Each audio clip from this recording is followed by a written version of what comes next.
तो दोस्तों फाइनली आज के इस वीडियो में हम बात करने वाले हैं सारी की सारी जितनी भी Gen 4 NVMe SSDs अभी अवेलेबल है मार्केट में, QLC NAND फ्लैश मेमोरी वाली, TLC NANड फ्लैश मेमोरी वाली, फिजिकल DRAM वाली, DRAM less, HMB supported, budget segment की, मिड रेंज सेगमेंट की, हाई एंड, बहुत सारी अलग अलग कैटेगरी की SSDs आपको Gen 4 में ही मार्केट में देखने को मिल जाएगी। तो यहाँ पे यूजर्स को बहुत कंफ्यूजन होता है कौन सी परचेज करनी है, कौन सी परचेज नहीं करनी है, जो कि बहुत इंपॉर्टेंट है। बहुत सारे लोग गलती से गलत SSD परचेज कर लेते हैं। तो ये सब कुछ आज के इस वीडियो में हम डिस्कस करने वाले हैं। आज के इस वीडियो में हम किसी भी Gen 5 SSD की बात नहीं करेंगे, क्योंकि उसके लिए सेपरेट वीडियो मैं ऑलरेडी बना चुका हूं। अगर आपने नहीं देखा है तो मैं आपसे रिक्वेस्ट करूंगा कि चैनल पे जाके देख लीजिए। अगर आपको Gen 5 SSD परचेज करनी है तो वो वीडियो डेफिनेटली आप ही के लिए है। लेकिन उसी वीडियो में बहुत सारे ऐसे कमेंट्स आए थे कि सर एक ऐसा ही वीडियो बना दीजिए Gen 4 SSDs के लिए, और अभी 3-4 दिनों में सेल भी स्टार्ट होने वाला है। तो बहुत सारे यूजर्स Gen 4 की एक अच्छी क्वालिटी की SSD परचेज करना चाहते हैं। तो अगर आप भी उन्हीं यूजर्स में से एक हैं तो ये वीडियो डेफिनेटली आप ही के लिए है। जितनी भी SSDs मैं आपको इस वीडियो में रेकमेंड कर रहा हूँ उन सब की लिंक्स आपको इस वीडियो के डिस्क्रिप्शन में मिल जाएगी, एज वेल एज हमारा जो व्हाट्सएप चैनल है वहां पे मिल जाएगी। हमारे व्हाट्सएप चैनल की भी लिंक आपको इस वीडियो के डिस्क्रिप्शन में मिल जाएगी। ओके, तो जो सबसे पहली SSD है जिसके बारे में मैं आपको बताना चाहूंगा, ऑलरेडी पास्ट में मैंने इस पर्टिकुलर SSD को बहुत ज्यादा प्रमोट भी किया है और जेन्युइनली अच्छी क्वालिटी की SSD है, वो है ओरिको की O7000। जब मैंने वीडियो बनाया था तब ये SSD काफी ज्यादा सस्ती मिलती थी। 5000 के आसपास 1 TB का मॉडल मिल जाता था और 8-9 हजार के आसपास 2 TB वाली मिल जाती थी। लेकिन अभी पता नहीं क्यों जब से मैंने वो वीडियो बनाया उसके बाद इसकी प्राइस बहुत ज्यादा बढ़ गई है। तो अभी आपको 1 TB वाला मॉडल 8000 के आसपास मिलता है, जो कि मुझे किसी भी एंगल से वर्थ नहीं लगता है। इससे कम में तो हमें एक फिजिकली DRAM वाली Gen 4 की हाई एंड SSD भी मिल जाएगी। ठीक है, ये DRAM लेस है। तो इस पर्टिकुलर प्राइस पॉइंट पे मैं आपको इसको लेने के लिए मना करूंगा, लेकिन सेल में डेफिनेटली इसकी प्राइस भी कम होगी। तो अगर इसकी प्राइस वापस से 5000 के आसपास या अंडर 5000 होती है तो आप अनडाउटेडली इस SSD को भी परचेज कर सकते हो। लेकिन इस पर्टिकुलर प्राइस पॉइंट पे 5000 से ज्यादा में मिलती है तो फिर इस पर्टिकुलर SSD को परचेज करने का कोई लॉजिक है नहीं। उसके बाद जो दूसरी सबसे ज्यादा पॉपुलर SSD है वो है XPG की S70 ब्लेड। पास्ट में मैंने इस पर्टिकुलर SSD को भी बहुत रेकमेंड किया है, बहुत सारे लोगों ने परचेज भी की है। लेकिन अब मैं इस पर्टिकुलर SSD को आपको परचेज करने के लिए मना करूंगा, क्योंकि ओवर द टाइम इस पर्टिकुलर SSD का जो कंट्रोलर है उसकी बहुत सारी कंप्लेंट्स आ रही है।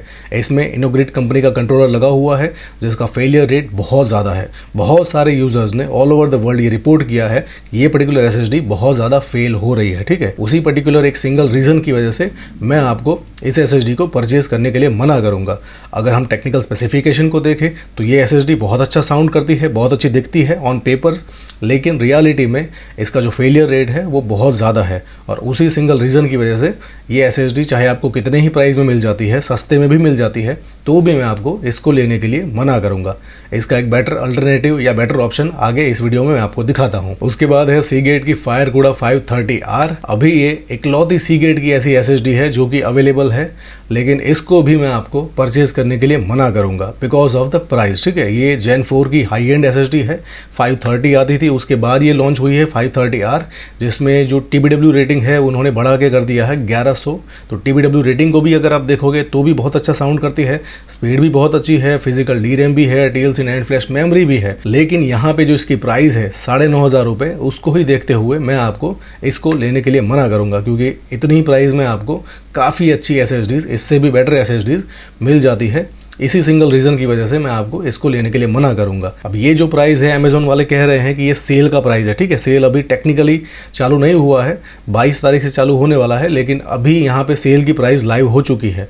तो सेल की प्राइस के हिसाब से ये 9500 में मिल रही है, जो कि मेरे हिसाब से किसी भी एंगल से वर्थ नहीं है, वैल्यू फॉर मनी नहीं है। और उसी एक सिंगल रीज़न की वजह से मैं आपको इसको लेने के लिए मना कर रहा हूँ। हालांकि SSD बहुत अच्छी है, अगर इसकी प्राइस बाय एनी चांस कम होती है 7000, 7500 या 8000 के आसपास भी होती है तो इसको हम एक अच्छे ऑप्शन की तरह कंसिडर कर सकते हैं। लेकिन 9500 में इसको लेने का कोई लॉजिक है नहीं। इससे भी काफ़ी कम प्राइस में हमें क्रूशल की, WD की और सैमसंग की SSDs मिल जाती है। उसके बाद जो SSD है वो मेरी सबसे फेवरेट SSD है, बेस्ट वैल्यू फॉर मनी है। मैंने पास्ट में इसको भर भर के रेकमेंड किया है और आप सब लोगों ने, बहुत सारे लोगों ने इसको परचेज भी किया है, बहुत सारे लोग इससे सेटिस्फाइड भी हैं। वो है Kioxia की Xperia Plus G3। ये एक Gen 4 की बजट सेगमेंट की SSD है। इसमें आपको फिजिकल DRAM का सपोर्ट नहीं मिलेगा, TLC NANड फ्लैश मेमोरी मिलेगी, HMB का सपोर्ट मिलेगा, TBW रेटिंग भी अच्छा है, 5 साल की वारंटी है। परफॉर्मेंस भी अच्छा है, 5 GB के आसपास परफॉर्म करती है। तो सब कुछ देखते हुए और इसकी प्राइस को देखते हुए ये SSD एक बहुत ही बढ़िया वैल्यू फॉर मनी साबित होती है और इसीलिए मैं ये पर्टिकुलर SSD आप सबको अनडाउटेडली रेकमेंड करना चाहूँगा। अगर आपका बजट 5-5.5 हज़ार के आसपास है, उसमें आप एक Gen 4 की अच्छी क्वालिटी की SSD ढूंढ रहे हो, चाहे बूट ड्राइव बनाने के लिए, चाहे डेटा ड्राइव बनाने के लिए, चाहे एक्सटर्नल ड्राइव बनाने के लिए, हर एक कंडीशन में ये SSD बहुत ही बढ़िया साबित होती है। तो अगर आप चाहें तो इस SSD को भी परचेज कर सकते हैं। और अगर आप 2 TB की SSD परचेज करना चाहते हैं तो उसी का ही 2 TB वाला वर्जन अभी आपको 10,800 रुपये में मिल जाएगा। इसमें आपको 1200 का TBW रेटिंग मिलेगा तो लाइफ डबल हो जाती है। तो 10,800 में ये SSD भी किसी भी एंगल से बुरी नहीं है। तो अगर आप 2 TB परचेज करना चाहते हैं तो आपको अनडाउटेडली इसके साथ जाना चाहिए। उसके बाद बात कर लेते हैं किंगस्टन की SSDs की। तो किंगस्टन की अभी बहुत सारी Gen 4 NVMe SSDs मार्केट में मिलती है। मैं ऑलरेडी पास्ट में बहुत सारे वीडियोस में बता चुका हूं कि किंगस्टन की ये जो NV सीरीज की SSDs होती है, NV1, NV2, NV3, ये जितनी भी NV सीरीज की SSDs है, इसमें किंगस्टन वाले QLC NAND फ्लैश मेमोरी का यूज करते हैं और because of that, only because of that, in SSDs को परचेज करने के लिए मैं आपको मना करता हूं। अदरवाइज किंगस्टन की SSDs भी अच्छी होती है, लेकिन जहां पे QLC NAND फ्लैश मेमोरी आती है वहां से मैं थोड़ा सा पीछे हट जाता हूं। तो ये जो SSD है NV3, इसका 1 TB वाला मॉडल अभी आपको 5,500 में मिल रहा है। हो सकता है सेल में इसकी प्राइस और भी कम हो, लेकिन फिर भी मैं आपको इस SSD को अवॉइड करने के लिए कहूंगा because of QLC NAND flash memory. आपको इसी प्राइस में या इसके आसपास प्राइस में आपको TLC NAND फ्लैश मेमोरी वाली SSD मिल सकती है दूसरी ब्रांड्स की, तो आपको उसकी तरफ जाना चाहिए, इस SSD को अवॉइड करना चाहिए। अभी ऑलरेडी मैं आपको कियोक्सिया वाली दिखा चुका हूँ जो कि 5-5.5 में आपको 1 TB में TLC NANड फ्लैश मेमोरी मिलती है। यहाँ पे QLC है और इसी रीज़न की वजह से मैं आपको इसको लेने के लिए मना करूंगा। इसके बाद जो किंगस्टन की SSD है वो है KC3000। ये एक बहुत ही अच्छी क्वालिटी की SSD है। पास्ट में मेरे रेकमेंडेशन पे बहुत सारे लोगों ने इसको परचेज भी किया है, लेकिन अभी इसकी प्राइस थोड़ी सी ज़्यादा है। 9,500 में 1 TB किसी भी एंगल से वर्थ नहीं है, लेकिन हो सकता है सेल आए तब इसकी प्राइस डेफिनेटली ड्रॉप होगी। तो अगर ये अंडर 8,000 होती है तो इस SSD को भी आप अनडाउटेडली परचेज कर सकते हो। इसमें आपको TLC NAND फ्लैश मेमोरी मिलेगी, फिजिकल DRAM का भी सपोर्ट मिलेगा, 7 GB के आसपास परफॉर्मेंस मिलता है और TBW रेटिंग इसका 1 TB में आपको 800 टेराबाइट मिलता है और 5 साल की वारंटी मिलती है। ठीक है, तो सब कुछ देखते हुए मैं कह रहा हूँ कि अगर ये SSD 7-7.5 या मैक्स टू मैक्स 8,000 तक मिलती है तो आप अनडाउटेडली इसे परचेज कर सकते हो। अगर इससे ज़्यादा इसकी प्राइस रहती है तो फिर मैं इसको लेने के लिए आपको मना करूँगा। उसके बाद जो SSD है किंगस्टन की, वो किंगस्टन की Gen 4 की अल्टीमेट SSD है, हाईएस्ट SSD है। इसका नाम है किंगस्टन फ्यूरी रेनेगेड। ये SSD 7.4 गीगाबाइट को भी टच करती है। इसमें भी आपको फिजिकल DRAM का सपोर्ट मिलेगा, TLC NAND फ्लैश मेमोरी मिलेगी, 1 TB में 1000 टेराबाइट का TBW रेटिंग मिलेगा और 5 साल की वारंटी मिलेगी। ठीक है, तो किंगस्टन की हाईएस्ट SSD है Gen 4 की। तो ये SSD अभी तो 10,300 के आसपास मिल रही है, लेकिन सेल आएगा तो डेफिनेटली इसकी भी प्राइस कम होगी। तो ये SSD भी अगर आपको 9,000 तक मिल जाती है तो इसको भी आप अनडाउटेडली परचेज कर सकते हो। बहुत अच्छी क्वालिटी की SSD है, लेकिन उससे ज़्यादा प्राइस रहती है तो फिर इसको लेने के लिए मैं आपको मना करूंगा। तो किंगस्टन के बाद फाइनली बात कर लेते हैं क्रूशल की। तो क्रूशल की अभी बहुत सारी Gen 4 की NVMe SSDs मार्केट में है। तो देखिए मैं क्लियर शब्दों में आपको बता देता हूं, क्रूशल की ये वाली जो SSD है P3 और P3 प्लस दोनों में ही QLC NAND फ्लैश मेमोरी का यूज किया गया है और दोनों में ही DRAM का सपोर्ट आपको नहीं मिलता है। तो इन SSDs को पास्ट में भी मैंने आपको कभी रेकमेंड नहीं किया है और अगेन यहाँ पे भी मैं आपको मना ही करूंगा कि क्रूशल की ये जो दोनों SSDs है P3 और P3 प्लस, दोनों को ही आपको अवॉइड करना है, चाहे कितनी ही सस्ते में मिल जाती है। अभी तो इसकी प्राइस 1 TB की P3 प्लस की 5,900 रुपये है, लेकिन सेल में अगर ये आपको 4,000 के आसपास भी मिलती है तो भी मैं आपको मना करूंगा कि आप थोड़े से पैसे ज़्यादा डाल के TLC NAND फ्लैश मेमोरी वाली SSD परचेज कीजिए ताकि वो लॉन्ग लास्टिंग हो और आपका डेटा सेफ रहे। अगर आप QLC NAND फ्लैश मेमोरी वाली SSD परचेज कर लेते हो सस्ते के चक्कर में तो वो SSD इतनी ज़्यादा लॉन्ग लास्टिंग नहीं होती है, उसकी लाइफ इतनी ज़्यादा नहीं होती है। तो आपके डेटा की बात है, इसलिए मैं आपको कह रहा हूँ कि आपको TLC NANड फ्लैश मेमोरी वाली SSD ही परचेज करनी है जिसकी लाइफ अच्छी हो। तो इन शॉर्ट आपको P3 और P3 प्लस को अवॉइड करना है, परचेज नहीं करनी है। अब ये एक और क्रूशल ने अभी थोड़े टाइम पहले ही Gen 4 की बजट सेगमेंट की SSD लॉन्च की है E100। अब कहने के लिए तो ये TLC NANड फ्लैश मेमोरी वाली SSD है, लेकिन इसका जो TBW रेटिंग है वो बहुत कम है और प्लस 3 साल की ही वारंटी है। ठीक है, तो इन दोनों चीज़ों को देखते हुए मैं आपको इस SSD को भी अवॉइड करने के लिए बोलूँगा। अगर टेक्निकल स्पेसिफिकेशन में जाके आप देखोगे तो वहाँ पे तो लिखा हुआ है TLC, तो आप लोग बोलोगे भैया आपने तो TLC को बहुत रेकमेंड करते हो, QLC को मना करते हो, तो TLC है तो क्यों परचेज नहीं करनी है। है, TLC है, लेकिन वहाँ पे आप TBW रेटिंग पढ़ोगे तो TBW रेटिंग इसका 1 TB में सिर्फ 80 टेराबाइट है, प्लस यहाँ पे 3 साल की ही वारंटी है। जबकि इसी प्राइस में आपको अभी मैं ऑलरेडी कियोक्सिया वाली दिखा चुका हूँ, आगे भी अच्छी दिखाने वाला हूँ, तो इस प्राइस में आपको इससे बेटर SSD मिल रही है। इसीलिए मैं कह रहा हूँ कि इसको आपको अवॉइड करना चाहिए। अगर ये बहुत सस्ते में भी मिल जाती है 4-4.5 के आसपास, तो भी मैं आपको 80 टेराबाइट का TBW रेटिंग देखते हुए किसी भी एंगल से इसको परचेज करने के लिए नहीं कहूँगा। उसके बाद जो क्रूशल की SSD है वो है P310। ये अभी अभी ही लॉन्च हुई है। इसकी स्पीड भी अच्छी है, 7 GB प्लस भी जाती है, लेकिन जैसे मैं ऑलरेडी वीडियो बना के आपको पास्ट में बता चुका हूँ कि इसमें भी QLC NAND फ्लैश मेमोरी का यूज़ किया गया है, और उसी एक सिंगल रीज़न की वजह से मैं आपको इसको भी परचेज करने के लिए मना करूँगा, क्योंकि इससे भी बेटर प्राइस में, इससे कम प्राइस में या इसके आसपास प्राइस में आपको TLC NAND फ्लैश मेमोरी वाली SSD मिल जाती है। तो इसीलिए आपको इस SSD को भी परचेज नहीं करना है। उसके बाद जो क्रूशल की फाइनल SSD है, जो कि मुझे बहुत ही ज़्यादा पसंद है और मैं आप सबको भी अनडाउटेडली रेकमेंड कर सकता हूँ, वो है क्रूशल T500। क्रूशल की ये Gen 4 की अल्टीमेट SSD है। सब कुछ टेक्निकल स्पेसिफिकेशन वाइज इसमें भर भर के है। TLC NAND फ्लैश मेमोरी है, फिजिकल DRAM का भी सपोर्ट है, स्पीड भी अच्छी है, 7.3 गीगाबाइट तक भी SSD टच करती है। अगर हम TBW रेटिंग की बात करें तो आपको 1 टेराबाइट में 600 टेराबाइट का TBW रेटिंग मिलता है और 5 साल की वारंटी मिलती है, वो भी सिर्फ 7800 की प्राइस में। हो सकता है इसकी प्राइस और भी ड्रॉप हो फ्यूचर में जब सेल आए तब, लेकिन अभी भी ये प्राइस, इस पर्टिकुलर प्राइस पॉइंट पे भी ये SSD बहुत ही बढ़िया है, बहुत ही अच्छी वैल्यू फॉर मनी है। तो इस पर्टिकुलर SSD को मैं आपको अनडाउटेडली रेकमेंड कर सकता हूँ।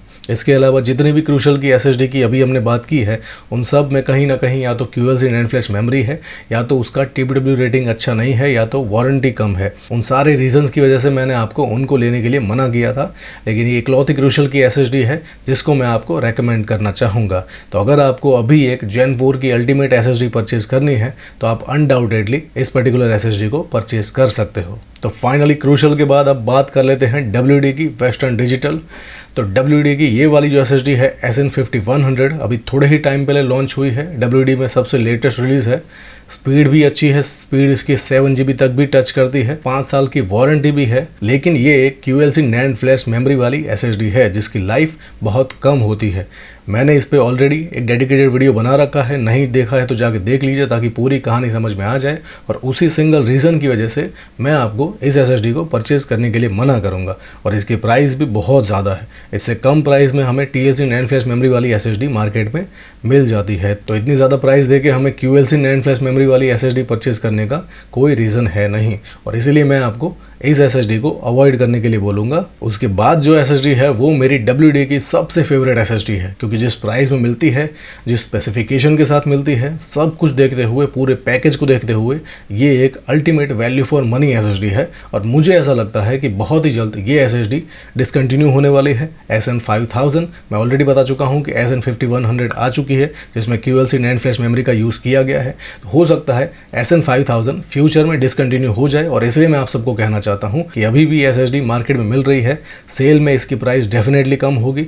500 GB वाला वर्जन अभी 3600 का दिखा रहा है, और 1 TB वाला वर्जन अभी तो 6000 का दिखा रहा है, लेकिन सेल में डेफिनेटली इसकी भी प्राइस कम होगी। 5-5.5 के आसपास ये SSD आपको मिल जाएगी। तो अभी अगर आप WD की बजट सेगमेंट की कोई SSD परचेज करना चाहते हो तो आप अनडाउटेडली इस SSD को परचेज कर सकते हो। इसमें आपको TLC NAND फ्लैश मेमोरी का सपोर्ट देखने को मिलेगा, 5 GB के आसपास आपको स्पीड मिल जाएगी, DRAM का सपोर्ट नहीं मिलेगा, HMB का सपोर्ट मिलेगा, और 5 साल की वारंटी मिलेगी। तो सब कुछ देखते हुए ये SSD एक अच्छी वैल्यू फॉर मनी साबित होती है, और इसीलिए मैं आपको इसको रेकमेंड करूंगा और SN5100 को लेने के लिए मना करूंगा। और फ्यूचर में अगर ये SSD डिसकंटिन्यू हो जाती है या नहीं मिलती है तो आप इसके ऑप्शन में कियोक्सिया वाली जो मैंने सबसे पहले आपको बताई उसको भी कंसिडर कर सकते हैं। वो भी एक बहुत अच्छी क्वालिटी की SSD है। अब बहुत सारे लोग SN580 और SN770 के बारे में पूछ रहे हैं, तो मैं सबको बताना चाहूँगा कि भाई लोग, वो WD की पुरानी SSDs हैं, बहुत अच्छी क्वालिटी की SSDs हुआ करती थी, लेकिन पुरानी है। अब कंपनी ने उसको डिसकंटिन्यू कर दिया है, मार्केट में नहीं मिलती है। अभी जो मार्केट में अवेलेबल है SN5000 और SN5100 और SN7100, ये तीनों अभी अवेलेबल है। हो सकता है फ्यूचर में SN5000 भी डिसकंटिन्यू हो जाए, और इसलिए इसीलिए मैं आपको कह रहा हूँ कि आपको WD की अच्छी क्वालिटी की बजट सेगमेंट की SSD परचेज करनी है तो आपको इस पर्टिकुलर सेल में SN5000 को परचेज कर लेना है। उसके बाद जो WD की SSD है वो है SN7100। ये SSD भी बहुत अच्छी SSD है। स्पीड हमें 70 to 50 मेगाबाइट तक भी देखने को मिल सकती है रीड स्पीड्स, और राइट स्पीड्स है 6900 मेगाबाइट पर सेकंड।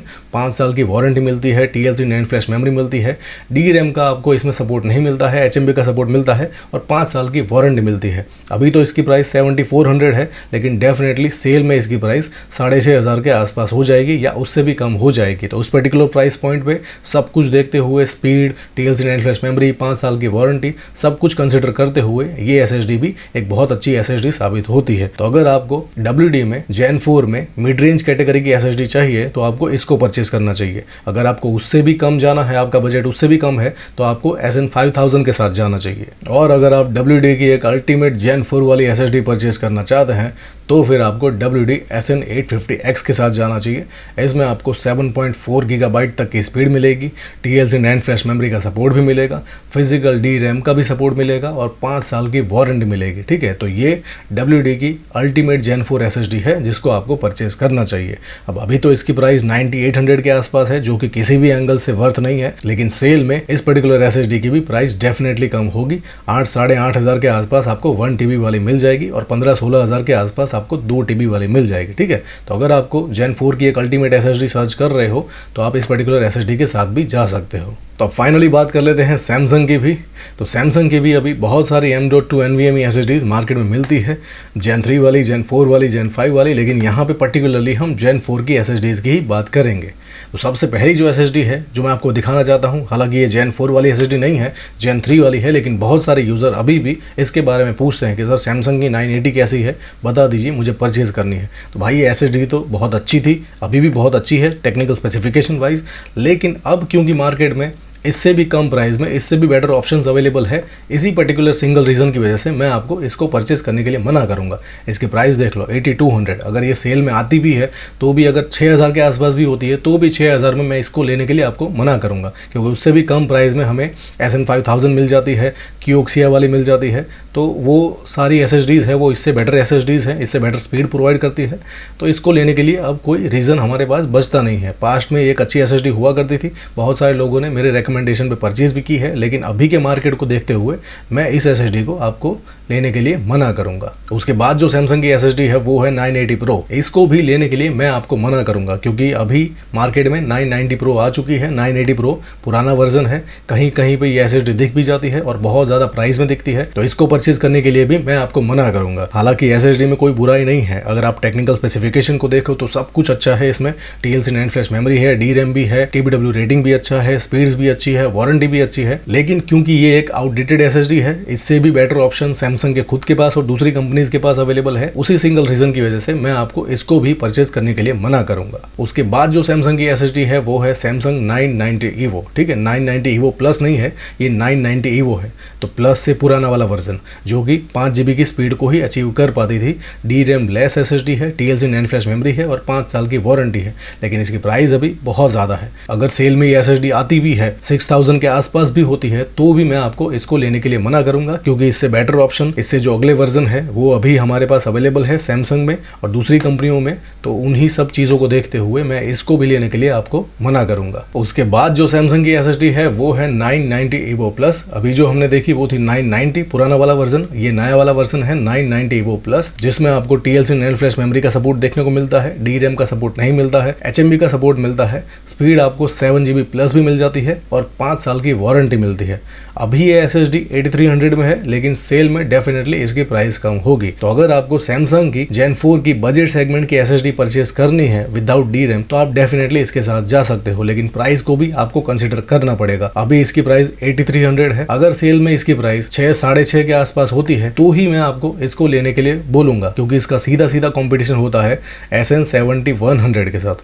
तो दोनों को कंपेयर कर लेना, दोनों में से जिसकी प्राइस कम हो आपको उसको परचेस परचेस करना है। SN7100 भी एग्जैक्टली इसकी जैसी SSD है, speed wise, technical specification wise, warranty wise सब कुछ सेम है, ठीक है। तो अगर वो आपको 6000 के आसपास मिलती है और ये 6.5 में मिलती है तो आपको डेफिनेटली उसके साथ ही जाना है। इसकी प्राइस अगर उसके आसपास होती है तो आप डेफिनेटली इसको कंसिडर कर सकते हो। और फाइनली बात कर लेते हैं सैमसंग की Gen 4 की अल्टीमेट SSD के बारे में, वो है 990 Pro।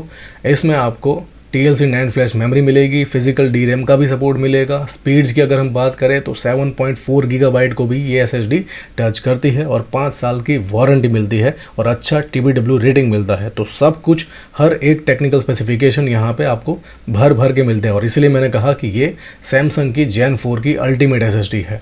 तो ये SSD अभी आपको 11,000 के आसपास मिल रही है, लेकिन डेफिनेटली सेल में इसकी प्राइस काफ़ी कम हो जाती है। तो अगर ये SSD सेल में आपको 9, 9.5 या 9800 के आसपास भी मिल जाती है तो आप अनडाउटेडली इसको परचेज कर सकते हो। बहुत ही अच्छी क्वालिटी की SSD है। अगर आपको WD में जाना है तो आपको SN850X के साथ जाना है। दोनों को कंपेयर कर लेना, जिसकी प्राइस कम होगी आप उसके साथ जा सकते हो। अगर आप कंपनी वाइज जाना चाहते हो तो फिर डिसीजन मैं आप पे छोड़ता हूँ, लेकिन WD SN850X भी एक बहुत अच्छी क्वालिटी की Gen 4 की अल्टीमेट SSD है। सो आई होप कि आज के इस वीडियो में मैंने आपको जो भी बताया, जो भी समझाया, आपको सब कुछ अच्छे से समझ में आ गया होगा कि आपको कौन सी SSD परचेज करनी है, कौन सी नहीं परचेज करनी है। सब कुछ मैंने आपको समझाने की कोशिश की है। आज से ठीक 4 दिन बाद ही ग्रेट इंडियन फेस्टिवल सेल चालू होने वाला है, तो ये सारी की सारी SSDs की प्राइस कम होगी, सेल में आएगी। तो आपको जो भी SSD अच्छी लगती है, जो भी आपकी रिक्वायरमेंट के हिसाब से सही है, जो भी आपके बजट के हिसाब से सही है, वो SSD आपको परचेज करनी है। सारी की सारी SSDs की लिंक्स आपको इस वीडियो के डिस्क्रिप्शन में एज वेल एज हमारे व्हाट्सएप चैनल पर मिल जाएगी।